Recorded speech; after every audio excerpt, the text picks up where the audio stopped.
Hello दोस्तों, जय हिंद। स्वागत है आपका आपके अपने YouTube channel citizen judicial classes.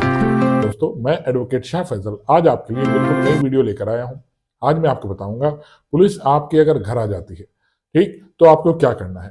आपको डरना नहीं है, बिल्कुल भी किसी से नहीं डरना चाहिए, लेकिन आपको क्या समाधान करना है ये सब मैं आज आपको बताऊंगा। वो किन चीजों का नोटिस लेकर आई है ये सब आपको बताऊंगा। वो क्या क्या काम कर सकते हैं पुलिस अधिकारी और आपके पास क्या बचाव है, ये सब मैं आज आपको बताऊंगा। इंपॉर्टेंट वीडियो होगी जो आपके बहुत काम आने वाली है, तो इसे आप एंड तक देखिएगा।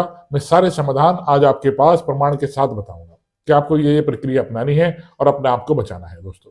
ठीक, चलिए शुरू करता हूं। देखिए मेरी वीडियो शुरू करने से पहले हमेशा की तरह आपसे अपील, मेरी वीडियो को लाइक और सब्सक्राइब कीजिएगा दोस्तों। धन्यवाद। एक और इन्फॉर्मेशन मैं आपको देना चाहूंगा, मेरा ये channel citizen judicial classes play store पर अवेलेबल है। आप इसे वहां से डाउनलोड कर सकते हैं। वहां वहां लॉ से रिलेटेड प्रत्येक सब्जेक्ट की मैंने लाइव क्लासेस की अपनी वीडियोस डाली हैं, जिन्हें आप डाउनलोड कर लीजिएगा। आप अगर जज की या एपीओ की तैयारी कर रहे हैं या ऑल इंडिया बार एग्जामिनेशन देने जा रहे हैं, तो ये वीडियोस आपकी बहुत काम आने वाली हैं दोस्तों। ठीक, वहां पर मैंने पीडीएफ नोट्स भी डाले हैं। आप अगर अपने नोट्स बनाना चाहें तो नोट्स भी बना सकते हैं दोस्तों। बहुत अफोर्डेबल प्राइस में है, आप आराम से उन्हें परचेज कर सकते हैं दोस्तों। मैं जो पढ़ाता हूं बच्चों को लाइव क्लासेस में, वो सारी वीडियोज मैंने वहां डाली है, बहुत अफोर्डेबल प्राइस में है। आप अगर आईफोन या आईपैड चलाते हैं तो इस वीडियो के डिस्क्रिप्शन में मैं अपना पासवर्ड डालूंगा, तो आप उसे वहां से आराम से डाउनलोड कर सकते हैं दोस्तों। चलिए शुरू करता हूं। देखिए देखिए जब भी पुलिस अधिकारी आपके घर आते हैं तो घबराने की और डरने की आवश्यकता नहीं दोस्तों। ठीक, आप उससे पूछिए आप किस वजह से आए हैं, क्या काम है क्या नहीं है। आपने कोई गलत काम नहीं किया तो डरने की आवश्यकता नहीं होती। आप उससे प्रमाण से पूछिए कि आप किस वजह से आए हैं। देखिए, पुलिस जब भी घर आती है तो 4 प्रकार की कार्रवाइयां हैं जिनके तहत वो आपके घर आएगी। ये सिर्फ 4 वजह ही होंगी।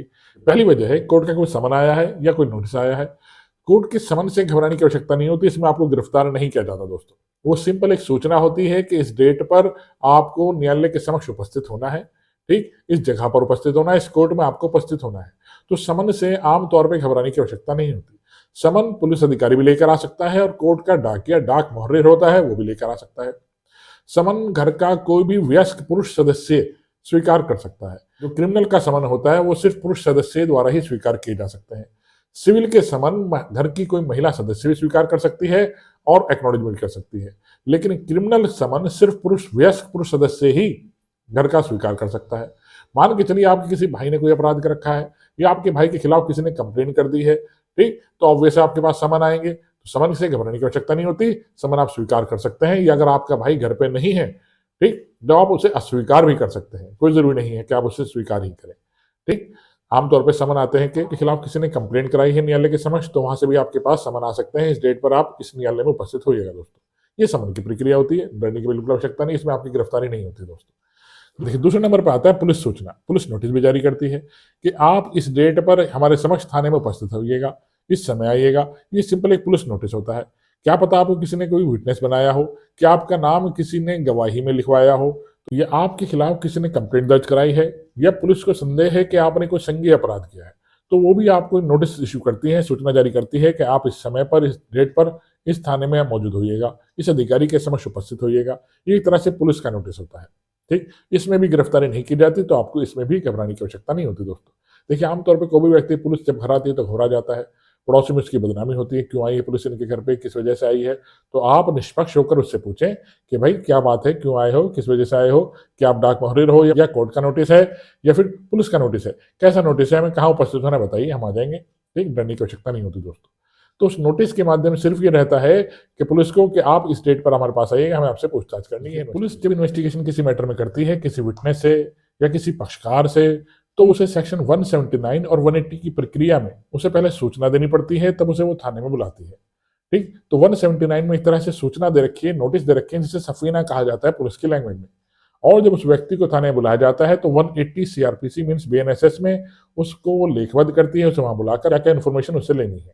हो सकता है आपके घर में किसी सदस्य ने पासपोर्ट अप्लाई किया हो, तो पासपोर्ट की इंक्वायरी भी आती है घर पे, वो भी एक तरह से एलआईयू ऑफिसर से आते हैं, वही पूछताछ के लिए ही आपके घर आएंगे। ठीक, आने से पहले वो आपको बाकायदा फोन करेंगे, पूछेंगे कि इस डेट पर हम आपके घर आ रहे हैं, तभी वो लोग आते हैं। अन्यथा वो भी ऐसे परेशान नहीं करते अचानक घर पे आ जाए। ठीक, वो सूचना देकर ही आपके घर पे आएंगे, तो उनसे भी घबराने की आवश्यकता नहीं है। वो सिंपल डॉक्यूमेंट मांगेंगे आपसे, आप उन्हें डॉक्यूमेंट प्रोड्यूस कराइए। तीसरा आता है जब न्यायालय के माध्यम से आपके विरुद्ध वो पुलिस अधिकारी वारंट इशू कराता है। वारंट 2 प्रकार के होते हैं, एक होते हैं बेलेबल वारंट, दूसरा होता है नॉन बेलेबल वारंट। ठीक। बेलेबल वारंट क्या होते हैं? जब किसी व्यक्ति के विरुद्ध बेलेबल वारंट इशू न्यायालय के माध्यम से कराए जाते हैं तो वो बेल लेकर, जमानत लेकर छूटने का अधिकार उसे होता है। लेकिन आमतौर पे पुलिस अधिकारी उसे परेशान करने के लिए अरेस्ट कर लेते हैं, पैसे वैसे लेने होते हैं उन्हें, तो आमतौर पर वो अरेस्ट कर लेते हैं। लेकिन आप उसे आराम से देखिए कौन सी धाराओं में आपके विरुद्ध मुकदमा किसी ने दर्ज कराया है और क्या इश्यू नोटिस न्यायालय के माध्यम से आया है। ठीक, तो उसमें लिखा होगा बेलेबल वारंट, तो आप उसे बेल लेकर छूटने का अधिकार आपको होता है, वहां पुलिस अधिकारी गिरफ्तार नहीं कर सकता।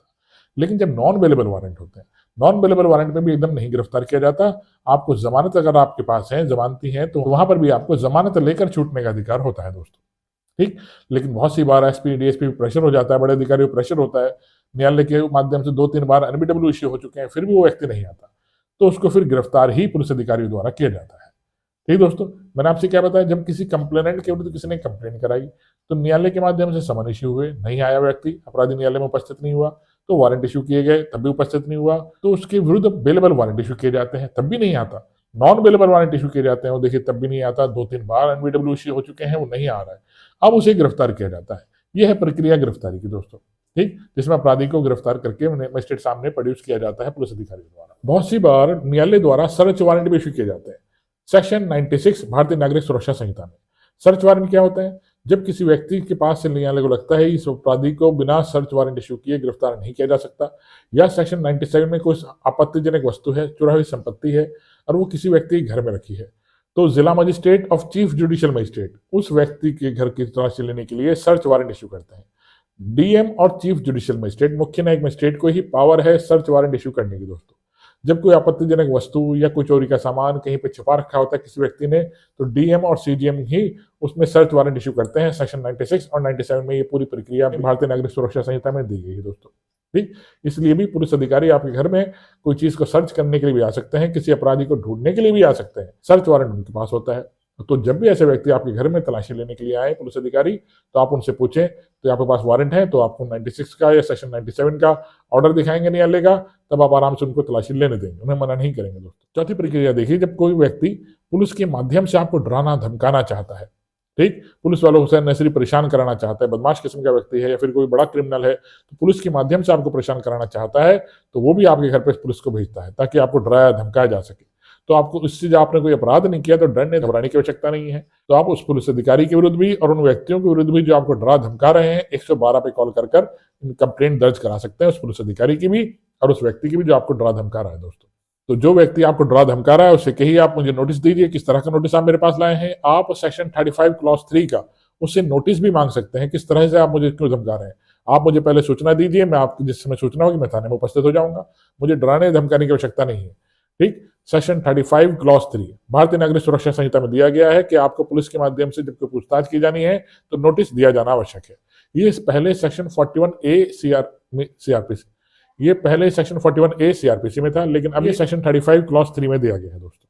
ठीक, और अगर नेसेसरी आपको कोई परेशान करता है पुलिस अधिकारी, तो आप उसकी वीडियो रिकॉर्डिंग बना सकते हैं, वो आपको मना नहीं कर सकता, क्योंकि वो आपके घर पे आया है, आपकी शॉप पे आया है, आपके कारोबार के स्थान पर आया है, तो आपको वीडियो रिकॉर्डिंग भी करनी चाहिए उनकी, ताकि आपके पास प्रमाण हो जाए कि देखिए ये पुलिस अधिकारी हमें अननेसेसरी थ्रेट दे रहा है, धमकी दे रहा है, परेशान कर रहा है।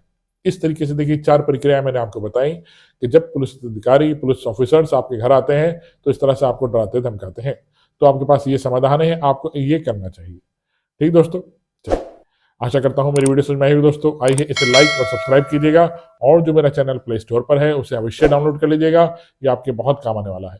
आपका कोई भी घर का सदस्य जज की, एपीओ की या ऑल इंडिया बार एग्जामिनेशन देने जा रहा है, ये सारी वीडियोज जो मैंने प्रत्येक सब्जेक्ट की वहां पर डाली है, ठीक, इनसे आप डाउनलोड कर सकते हैं और बहुत रीजनेबल प्राइस में है, आप उन्हें परचेज भी कर सकते हैं।